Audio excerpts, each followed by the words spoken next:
Le ministre a peu, voire pas du tout tenu compte de l'avis des PLP dans la formulation des nouveaux programmes. De ce fait, le SNUP-FSU a décidé de son côté d'organiser une consultation des PLP. Et on commence à avoir de premiers résultats tendanciels qui sont vraiment très significatifs. Par exemple, 3/4 des collègues nous disent que les horaires dont ils vont bénéficier par les nouvelles grilles seront insuffisants pour parcourir l'intégralité de leur programme. De la même manière, 3/4 des collègues considèrent que ces programmes n'apportent aucune formation citoyenne émancipatrice à leurs élèves.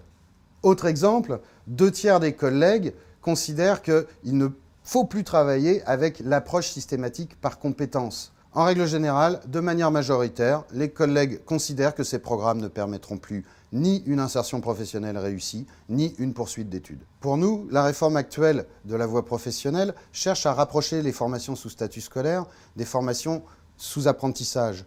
Pour nous, cela répond à une injonction des organisations patronales parce que leur vision à eux de la formation, c'est juste une adaptation à un poste de travail.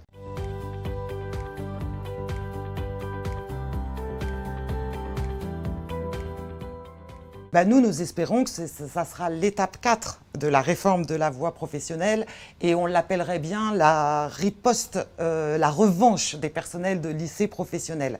En réalité, elle a déjà commencé cette étape parce que les collègues dans les établissements sont déjà organisés pour montrer leur contestation, leur mécontentement face à cette réforme. Et des actions locales ont déjà démarré.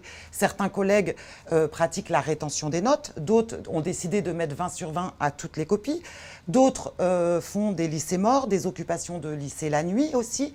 Il y a des démissions collectives de profs principaux et ces mobilisations locales, parfois départementales, sont très très importante parce que le ministre ne s'arrêtera pas là.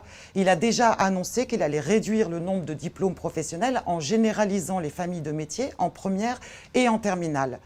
Le SNUEP-FSU appelle à une grande mobilisation le samedi 30 mars, ensemble, dans le cadre d'une intersyndicale éduc très large, pour enfin mettre un coup d'arrêt à cette réforme.